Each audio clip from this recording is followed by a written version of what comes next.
Halo, kembali berjumpa dengan saya, Hetsun Arif dari Forum News Network. Bung Rocky, situasi negara ini makin panas setelah peristiwa penembakan lah. Kita menggunakan bahasa yang netral gitu ya, karena ada yang nyebut baku tembak, penembakan. Tapi kita sebut mungkin lebih tepatnya kalau kita sebut misteri saja lah, misteri di kilometer 50 tol. Karena sampai sekarang kan saling mengklaim nih, polisi menyatakan bahwa dia dipepet, diserang oleh FPI, tapi sebaliknya FPI mengaku bahwa justru mereka yang dipepet dan mereka juga tidak pernah punya senjata. Ini jadi menarik, apalagi kemudian beredar voice note itu, rekaman percakapan ketika dari sisi FPI ketika mereka dipepet oleh orang tak dikenal. Iya, kalau dia misteri, kita mesti bongkar asumsi-asumsi dari misteri itu. Mungkin kita perlu Sherlock Holmes itu. Sherlock Holmes selalu punya kemampuan untuk membongkar misteri hanya dengan logika yang sederhana, yang sering dia sebut it is elemental Watson. Jadi Watson ini asistennya yang kadang-kadang nggak bisa membaca 4 gulipat dari satu kasus, lalu Sherlock Holmes bilang itu elementer sekali, balik pada logik sedasarnya tuh. Nah, kalau kita coba menganalisis, tentu kita percaya bahwa kasus ini harus dibuka dengan scientific evidence, itu, dengan bukti-bukti saintifik. Misalnya CCTV-nya, apa yang akan disebut oleh CCTV, uji balistiknya macam-macam. Oke, itu soal teknisnya. Tapi kalau kita anggap ini satu operasi intelijen, karena memang Habib Rizik ada di dalam pengawasan intelijen sejak turun dari bandara, maka ini adalah operasi yang gagal. Secara teoritis dia gagal karena ada korban. Operasi intelijen di mana-mana itu senyap. Jadi kalau dikatakan bahwa ada perlawanan sehingga berlangsung tembak-menembak atau apa namanya, tetap ujungnya ada korban, 6 orang korban. Dan itu membuktikan bahwa tidak rapi. Kalau itu dianggap membuntuti Habib Rizik, oke. Nah, soal ini yang mestinya kita hitung secara akademis. Kenapa harus ada korban itu kan? Apakah ada kekacauan koordinasi? Apakah ada indisipliner? Apakah ada macam-macam asumsinya? Nah, kalau saya hubungkan lagi dengan keadaan hari ini yang betul-betul memang kita ada di dalam berbagai macam atau terjebak di dalam berbagai macam kesulitan. Ada soal Papua, ada soal persaingan siapa yang menjadi pemimpin TNI, pemimpin Kapolri, ada soal menteri-menteri yang dicopot dan nggak tahu bagaimana tukar tambah baru dengan menteri-menteri yang baru. Jadi kekacauan politik di tingkat makro itu kemudian seolah-olah dimanfaatkan untuk hal-hal yang sifatnya mikro, yaitu Habib Rizik dimasukkan di dalam jebakan, lalu ada hal-hal lain yang disangkut pautkan di situ. Jadi terlihat bahwa memang kita sedang hidup di dalam kecemasan total, dan itu yang harusnya kita tunggu dan tidak boleh terlalu lama. Negara harus memperlihatkan wajah beradabnya itu. Kita mau tunggu apa kira-kira Pak Jokowi mau ngomong dengan body language apa yang akan diucapkan oleh Menko Mahfud, Pak Prabowo, atau mereka yang punya kepentingan dengan keamanan. Lalu kita juga ingin lihat bagaimana Komnas HAM mengambil inisiatif di dalam spekulasi ini untuk menentukan satu tim khusus dengan posisi awal hak asasi manusia. Itu kan yang ingin kita dapatkan hari ini. Dan itu yang belum kita dapatkan. Yang kita tahu sekarang isu ini menjadi headline di media internasional. Jadi internasional mengawasi kita dari detik ke detik tentang perkembangan demokrasi dan kestabilan negeri ini. Nah, itu sebetulnya inti dari problem kita yang berakar jauh di dalam sistem peristiwa Pilpres 2019. Jadi kita boleh lihat sebetulnya ini akarnya ada di dalam ketidakpercayaan orang terhadap hasil Pilpres, dan itu berlanjut sampai sekarang udah 2 tahun, dan kita belum bisa menemukan atau belum bisa memulihkan keakraban berwarga negara pada bangsa ini. Dan itu saya ingin salahkan pada kekuasaan. Kekuasaan tidak mampu mengakrabkan kehidupan warga negara. Sehingga ekses-ekses semacam ini terjadi karena orang tidak lagi menghargai, tidak lagi menganggap kekuasaan itu punya marwah untuk menyelenggarakan negara ini. Ya, jadi kalau Anda melihat akar persoalannya, maksud saya apa yang terjadi antara FPI dengan polisi sekarang ini itu ekses dari persoalan-persoalan leadership secara nasional gitu. Ya, sejak Habib Rizik turun di airport itu istana udah semacam kebakaran jenggot karena gagal mengantisipasi. Intelijen juga tidak bisa membuat prediksi terhadap masa Habib Rizik di situ. Mahfud MD masih mengecilkan FPI pada waktu itu. Jadi semua ini, semua penggalan ini, puzzle ini, kalau kita bikin mosaiknya, terlihat bahwa berantakan koordinasi kekuasaan, berantakan koordinasi intelijen, berantakan kemampuan analisis dari istana terhadap keadaan itu. Kan orang akhirnya melihat Habib Rizik sebagai si pitung dari Petamburan yang jadi simbol dari perlawanan moral itu. Kendati sebagian orang menganggap ya Habib Rizik cacat moralnya banyak, iya, tetapi istana itu lebih banyak cacatnya tuh. Dan pembuktian terakhir adalah ditangkapnya Mensos. Dan itu adalah cacat moral tertinggi. Sehingga Habib Rizik dan FPI jadi tumpuan harapan itu.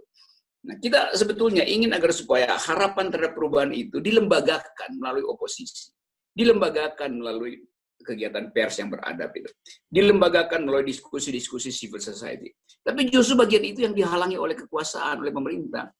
Jadi gangguan di istana itu lebih karena karena moral istana yang merosot aja kan. Jadi ada demoralisasi di istana, impact-nya adalah perkelahian antar warga negara, antar politisi. Lalu soal-soal semacam ini ingin diselesaikan oleh aparat keamanan itu, yang cara melihatnya juga di luar prinsip-prinsip persaingan politik mestinya tuh. Ya. Tapi karena terbawa dengan suasana politis, maka begitulah 6 orang jadi korban. Ya. Ya, Anda karena bicara soal tadi persaingan-persaingan juga, tapi kita juga menyoroti soal persaingan internal gitu. Karena misalnya seperti IPW sudah menyoroti ini ada kaitan erat dengan soal office politicking di perebutan kursi Kapolri. Gitu. Jadi kemudian muncullah ekses yang luar biasa ini dan kita tidak tahu apakah ini memang menjadi tanggung jawab Kapolda atau Kapolda mengambil alih tanggung jawab gitu. Ada pihak lain yang melakukan. Karena orang beranggapan pergantian Kapolda itu pada waktu itu ada latar belakang politisnya tuh. Oke, lalu kita berharap bahwa Kapolda sekarang ini masuk di dalam kurikulum profesional dalam penanganan kasus. Lalu kita berpikir juga bahwa Habib Rizik bisa diantisipasi gerak politiknya oleh kemampuan intelijen. Kan itu hal yang mudah kan. Karena Habib Rizik terbuka, ngomongnya terbuka, di mana-mana bisa bertemu dan bisa dianalisis fakta-fakta yang dia ucapkan, kritik yang dia ucapkan. Nah, bagian ini nggak dianalisis oleh kekuasaan. Sehingga kekuasaan menganggap bahwa segala sesuatu bisa di-bypass dengan kekerasan. Mulai dari penurunan baliho, jadi semua standar operasi negara demokrasi itu, SOP demokrasi tidak dilakukan oleh kekuasaan. Nah, karena ketiadaan tuntunan SOP demokrasi itu, maka aparat juga bisa sesuka-sukanya lakukan aktivitas di luar pakem itu. Begitu terjadi ekses, maka dengan gampang dikatakan, ya itu karena ada perlawanan segala macam. Walaupun kita masih tunggu pembuktian apa benar ada perlawanan atau macam-macam. Tapi setting makronya adalah krisis kemampuan kekuasaan untuk mengutuhkan bangsa ini. Itu bahayanya tuh.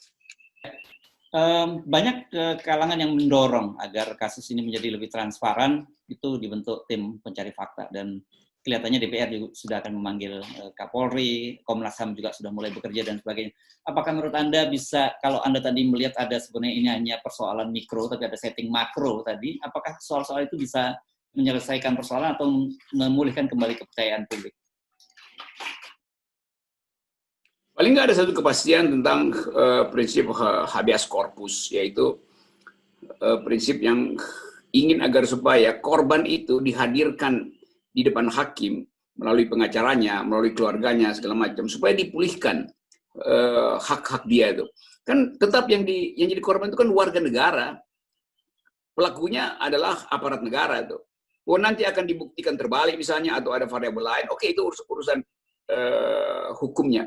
Tapi urusan HAM-nya itu harus didahulukan karena udah masuk ke fora internasional dan publik internasional tidak bisa diyakinkan bahwa ini adalah soal perlawanan. Begitu ada korban sipil dan korban itu bahkan 6 orang itu berita besar itu. Lalu orang kaitkan dengan FPI, maka timbul asosiasi bahwa ini adalah political killing, pembunuhan politik misalnya tuh. Atau bahkan extrajudicial killing karena soal-soal persaingan politik. Kan sudah masuk ke publik internasional kan, karena itu Komnas HAM harus cepat-cepat lakukan semacam sebetulnya pemetaan awal supaya ada jalan masuk untuk menginvestigasi kasus ini dari segi hak asasi manusia. Tapi sebenarnya harusnya dari sisi presiden ataupun katakanlah pejabat-pejabat tinggi di presiden ini peka dengan soal-soal ini. Jadi tidak perlu lagi menunggu Komnas HAM, tapi mereka harus ada statement yang clear dari mulai dari presiden, KSP ataupun Menko Polhukam untuk mendudukkan pada posisi apa sebenarnya pemerintah dalam hal ini. Ya itu, Komnas HAM itu memang ditugaskan untuk melakukan investigasi. Itu satu-satunya lembaga di dalam sistem kita yang punya fungsi itu. Tetapi karena ini peristiwa, maka memang mesti ada suara dari istana. Jadi istana nggak perlu menunggu, kami lagi menunggu uji balistik, kami lagi menunggu keterangan yang lebih lengkap. Loh istana itu harus secara cepat memberi semacam keterangan pada publik tentang peristiwa ini nih. Entah itu mau diarahkan secara hukum, entah itu mau dibahas di DPR segala macam. Tapi muka istana itu mesti ada di semua kamera televisi supaya rakyat tahu bahwa oke, istana itu aware dengan kasus ini. Mau diplomasi kayak apapun, dia boleh aja. Tapi kalau nggak ada wajah istana, itu justru bikin kalkulasi makin dalam. Bahwa istana mungkin lagi bersikap pragmatis atau oportunistis terhadap kasus ini. Karena melibatkan tokoh yang sensitif secara lokal maupun internasional. Kan itu sinyalnya kan. Jadi buruknya di situ tuh. Istana selalu pengecut untuk tampil di depan begitu peristiwa terjadi. Sebelum peristiwa terjadi, wah itu semua aparat istana tuh berlomba-lomba untuk menerangkan keadaan. Begitu ada peristiwa tuh diam semua tuh. Ya, Bung Rocky, kan publik bisa langsung membandingkan gitu. Bagaimana ketika terjadi yang disebut bahwa aparat kecolongan karena masa Habib Rizik yang begitu besar, langsung ada 2 Kapolda dicopot gitu. Nah ini kan kasus ini jauh lebih besar dan kemudian kita tidak mendengar instruksi apapun dari presiden.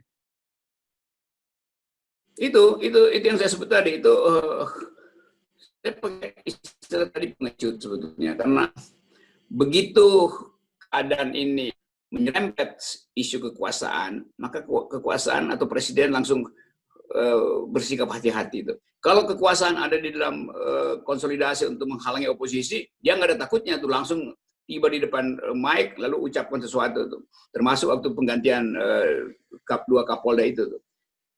Jadi kita bisa baca sebetulnya bahwa order di dalam istana itu mengalami disorder. Dan bahayanya adalah negara ini ada dalam keadaan yang betul-betul darurat secara ekonomi, secara keamanan. Ada api terbakar di Papua, di timur, ada api terbakar di Cina Selatan, di barat itu. Jadi bagian ini yang seolah-olah nggak masuk di dalam nalar kekuasaan buat analisis semua ini. Ini udah 1 hari, udah 24 jam, nggak ada tuh keterangan atau apa dia rapat terus-menerus mengumpulkan data istana itu. Sementara publik lebih cepat melakukan analisis. Nanti kemudian begitu publik atau pers bikin berita istana kemudian bantah, nggak begitu loh. Istana sendiri apa versinya tuh? Ya. Kan pers tetap ingin serve kuriositas publik kan. Ya. Rakyat ingin tahu secara cepat-cepat apa sebetulnya yang terjadi tuh. Akibatnya orang analisis sendiri itu rekaman video dari voice note dari yang beredar dari mobil yang dianggap diculik itu atau dipepet. Jadi kekuasaan membiarkan orang membuat analisis sendiri dan dengan akibat kekuasaan kemudian jengkel bahwa ada analisis alternatif gitu kan. Padahal memang kekuasaan nggak punya kemampuan untuk melakukan analisis. Oke, jadi kalau begitu sebagai publik, bagaimana kita menyikapinya? Karena pemerintah sikapnya kita tunggu-tunggu tidak muncul. Sementara kemudian ketika kita sendiri mengambil sikap itu juga bisa disalahkan. Tetap publik berdasarkan potongan puzzle itu membuat konstruksi di pikirannya itu. Dan soal ini di mata internasional langsung dianggap sebagai pelanggaran hak asasi manusia. Nanti istana bilang, enggak, ini bukan pelanggaran hak asasi manusia. Iya, tapi bagi versi internasional, kalau warga negara dengan alasan apapun mengalami kekerasan oleh aparat negara, itu namanya pelanggaran HAM. Bahwa pembuktian hukum bisa menerangkan lain, itu soal belakangan. Tapi kan status kita adalah warga negara yang harusnya dilindungi oleh negara. Dalam keadaan apapun, peluru itu tidak boleh keluar dari laras kekuasaan. Nanti kemudian ada keterangan, oh ini terdesak, diskresi segala macam. Tapi prinsip pertama adalah tidak boleh meletuskan peluru itu dalam keadaan apapun. Itu memang yang dimaksud dengan kecanggihan kekuasaan untuk membeku, bukan dengan untuk membunuh. Kan itu soalnya. Ketergesa-gesaan, kedaruratan, terdesak segala macam. Oh ya, itu pembuktian di pengadilan aja nanti. Tapi masyarakat sipil yang dididik di dalam cara berpikir demokratis, begitu ada peristiwa terbunuhnya warga negara atas alasan apapun, itu dianggap sebagai pelanggaran HAM. Itu prinsip universal kita begitu. Ya, Bung Rocky, ini saya tentu saja tertarik dengan realitas beragamnya tanggapan di kalangan publik itu. Harusnya kan dalam situasi seperti ini, civil society itu kan bersatu.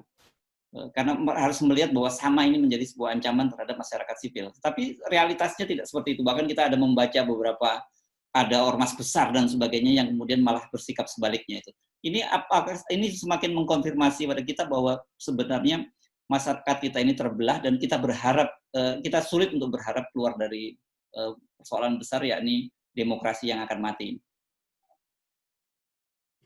Itu keadaan makronya itu. Masyarakat terbelah sejak pemilu kemarin, bahkan sejak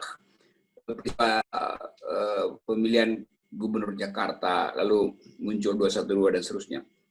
Kan yang harus dikedepankan adalah nalar demokrasi dari negara. Tapi negara menjadi bagian dari permainan itu. Negara ikut bermain dalam perpecahan itu. Karena akumulasi kekuasaan, karena nggak mau diganggu hubungan dengan oligarki segala macam tuh.